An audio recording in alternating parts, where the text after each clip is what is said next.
Welcome to the Nuclear Heatwave Network, where we bring insight on a variety of topics such as pro wrestling, libertarian thought, video gaming, movie reviews, NASCAR, and many others. Here's the deal on pro wrestling.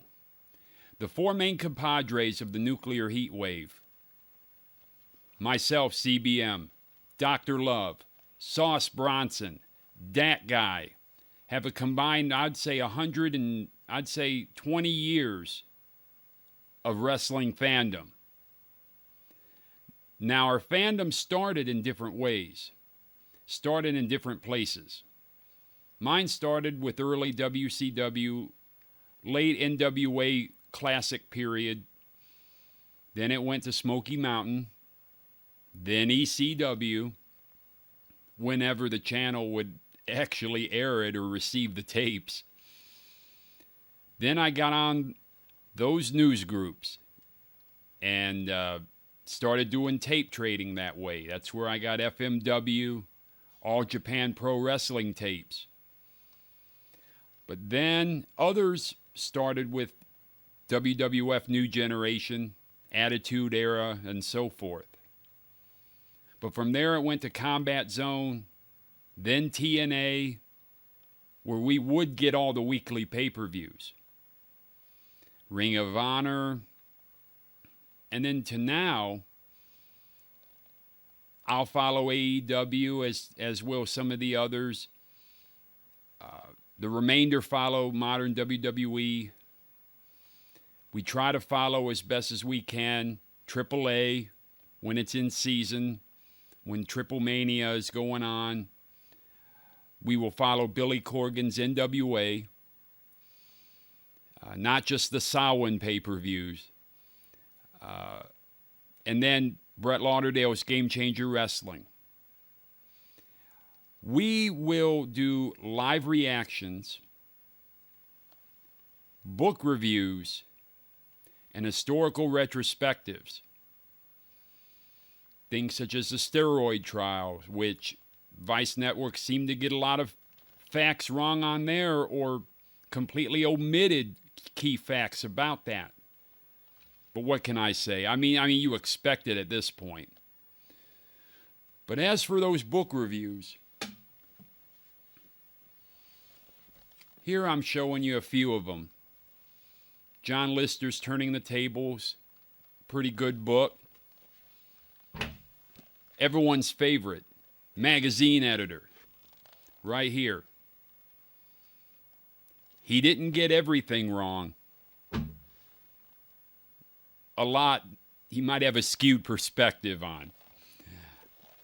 Legitimate historians such as Tim Hornbaker, we will cover these books in depth.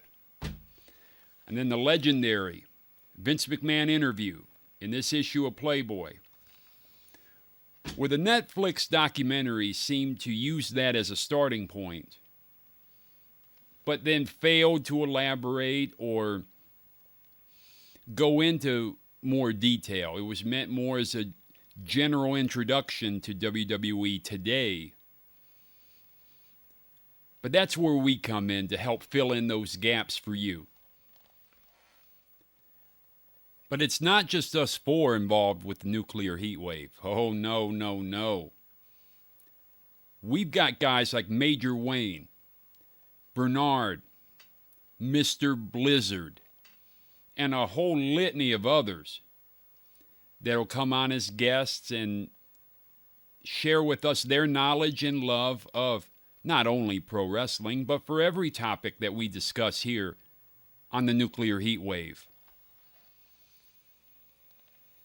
The Nuclear Heatwave Network is your home for libertarian thought and discourse.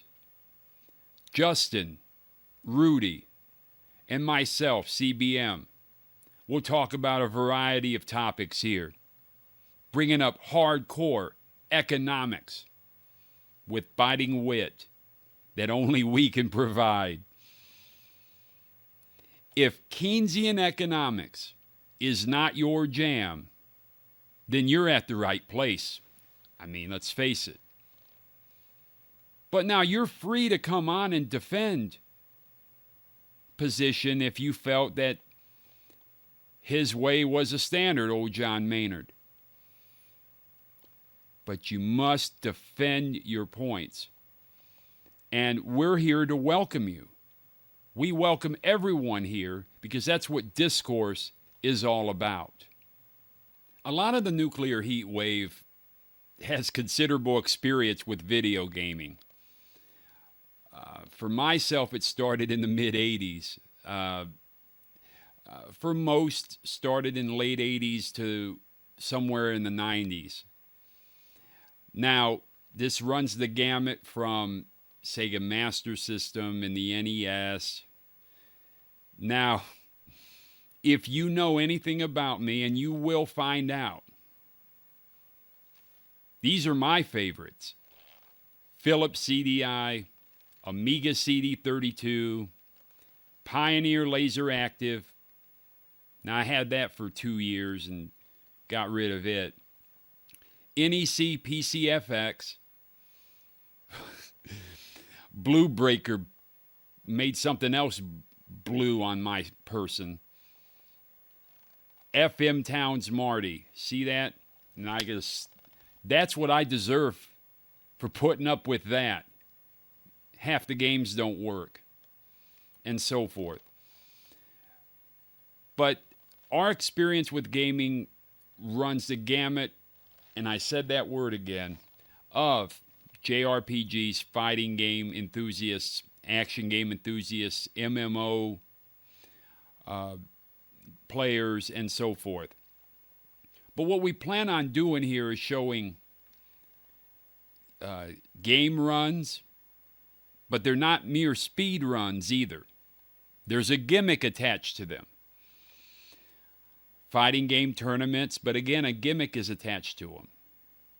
You can't use the overpowered characters, which are present in so many games. We could name 50 of them right now.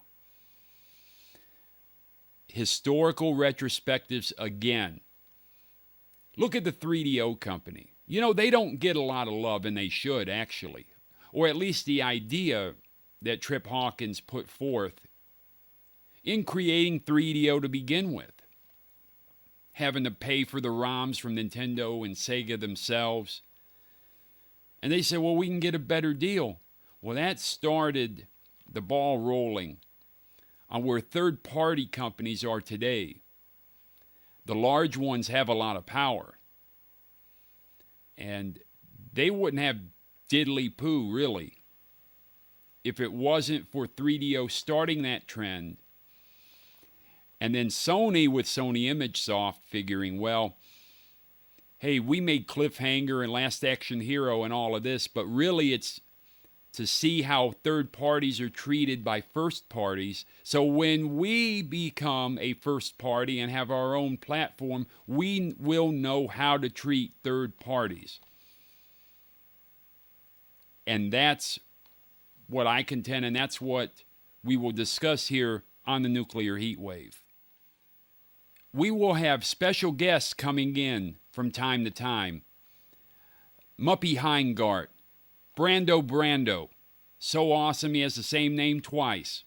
D for Disaster, Major Wayne, and many, many others are willing to take the plunge and get in the heat regarding our video gaming section. And we're glad that you can join us for that, as well as for our other commentary. But now we've watched a lot of bad movies. I mean, honestly, it's unbelievable. Now, there's some that are unique and they have redeeming factors. Most of them don't, I can assure you. Movies like Kill City Cup, Waiting for the Kick, Oingo Boingo's classic Forbidden Zone. Brando's favorite, by the way. And so we will give these movies the treatment they deserve. Give them their flowers or eviscerate them. Now, that guy will be responsible for these, as well as Justin and Rudy and myself. Everyone else is free to come on board. We've seen enough of these movies. Now, there are some that are unique enough or have redeeming merit.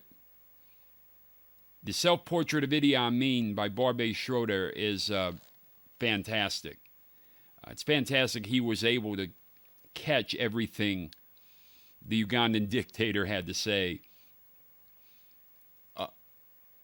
I'm not revolutionary enough. See that? Now I'm about ready to get dumped because I'm not revolutionary enough. Okay. Holy Trinity's another movie. Interesting premise. 2019 release. But these and a whole lot more will be discussed in our movie reviews here at the Nuclear Heatwave. You know, my dad's been a NASCAR fan going back to 1963. In the summer, Bristol, Tennessee was his first race. Watched live. And from then on, he has been as hardcore a fan as you can get. We look at our wrestling fandom, gaming fandom, and so forth. It pales in comparison to his fandom of NASCAR. Well, in growing up, I learned quite a bit about it, really. And it has escalated over the past 10 years. And so we will watch Friday, Saturday, and Sunday, your Truck Series, previously Busch Grand National, now Xfinity Series and the Cup Series. And we enjoy it very much. Get to know a lot about the different drivers, their teams, their crew chiefs, strategies at different tracks, intermediate tracks, your short tracks, and, well, of course, road courses and super speedways. So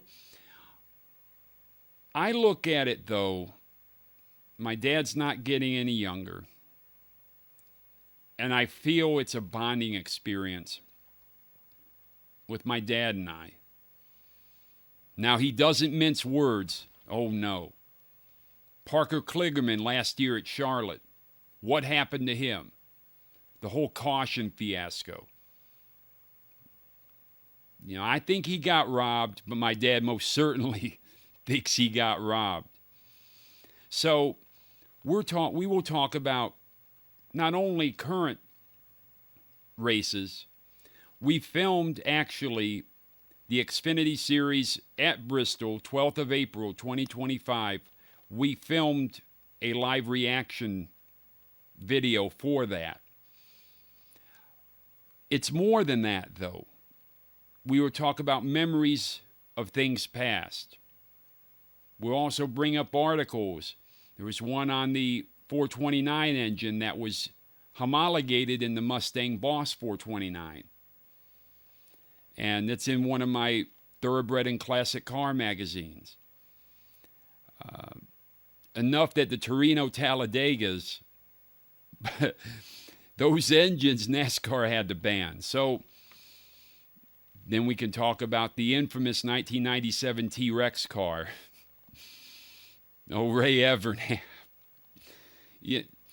But these and more will be discussed with my dad and I as part of the Nuclear Heatwave.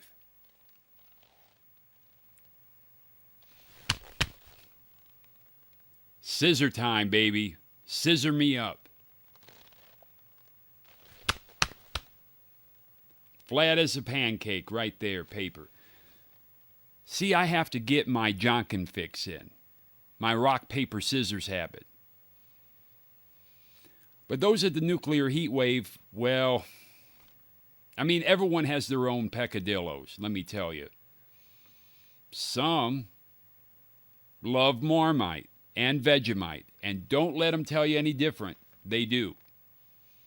Although I do have some German yeast spreads for them. Some like ironing, but not just ironing normally. Oh, no. They'll set up an ironing board on top of a riding lawnmower And while it's going, iron a shirt.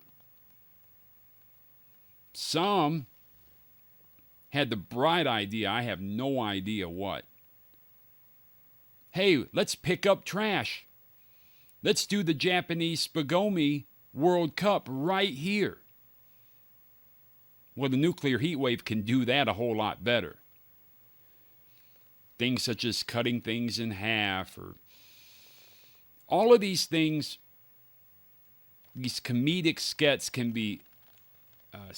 can be interspersed throughout various shows. Or they would be their own shorts or 22-minute length episodes. Now, you can turn around. You might see someone ironing over there. You might see someone taking a vacuum, and then now you can't hear anything because the vacuum's going. These things are to be unexpected. These things will add to the nuclear heat wave experience. We hope you like what the Nuclear Heatwave Network has to offer. Now, our content is fluid, more or less. If some things become more popular, then we will cater to that. If some cause a great reaction, then we will see what we can do about that. But we appreciate every view. We appreciate every follower and subscriber. And we truly thank you for allowing us into your home or wherever you are on the move. Thank you for watching.